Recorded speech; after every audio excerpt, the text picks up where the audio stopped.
বিসমিল্লাহির রহমানির রহিম।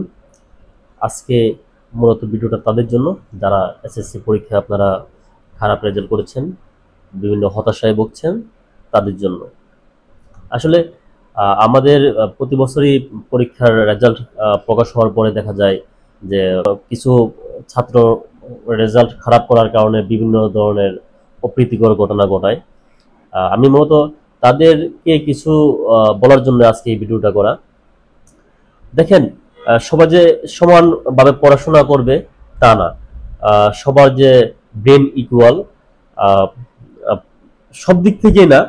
আমি বলবো কেউ হয়তো পড়াশোনায় ভালো, কেউ বিজনেসে ভালো। আমি পড়াশোনায় খুব খারাপ ছাত্র ছিলাম, যদিও এখন একটা সরকারি চাকরি করছি, কিন্তু পরিশ্রমের কারণেই এই পর্যন্ত আসতে পারছি। আমি ক্লাস 6 দুবার ফেল করেছি, প্রি টেস্ট পরীক্ষায় 4 বিষয়ে ফেল করেছি, কিন্তু তারপরও আমি ঘুরে দাঁড়াইছি আমার ফ্যামিলি থেকে অনুপ্রেরণার কারণে।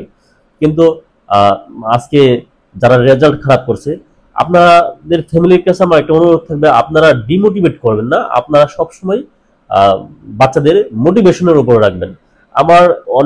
আমার দুটো ফ্রেন্ড আছে, ওরা পড়াশোনা করে নাই, ওদের ফ্যামিলির স্বপ্ন ছিল ওরা ইঞ্জিনিয়ার হোক, কিন্তু ওরা ইঞ্জিনিয়ার হতে পারে নাই।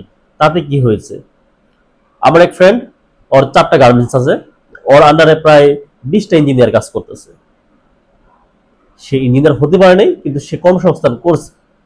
এখন আপনারা আপনাদের সন্তানকে ডিমোটিভেট না করে, যারা পড়াশোনায় খারাপ করছে, রেজাল্ট খারাপ করছে, তাদের ডিমোটিভেট না করে অনুপ্রেরণা দেন। দেখবেন এক সময় ওরা ওদের জায়গা তৈরি করে নেবে। এবং এটা বিশ্বাস করবেন না বললে আমি জানি না, যে জায়গায় যাক, তারা দেখবেন যে সে সেই অনুযায়ী কাজ করে নেবে। এবং একটা বাচ্চাকে যখন আপনি মোটিভেশন দিবেন, তখন সে আরো অনুপ্রাণিত হবে এবং নতুন নতুন কাজ শিখবে, পড়াশোনার জন্য সে হার্ড ট্রাই করবে। তো সকলকে আবারও একটা কথা বলছি, যারা এসএসসি রেজাল্ট আপনারা খারাপ করছেন, আপনারা আপনাদের ফ্যামিলি দের অনুরোধ করবো, আপনারা ডিমোটিভেট করবেন না বাচ্চাদের। আপনারা সবসময় মোটিভেশনের উপর রাখেন, যেন বাচ্চা খারাপ পথে না যায়। বাচ্চারা পরিশ্রম করলে অবশ্যই সফল হবে। তো সকলকে ধন্যবাদ। আসসালামু আলাইকুম।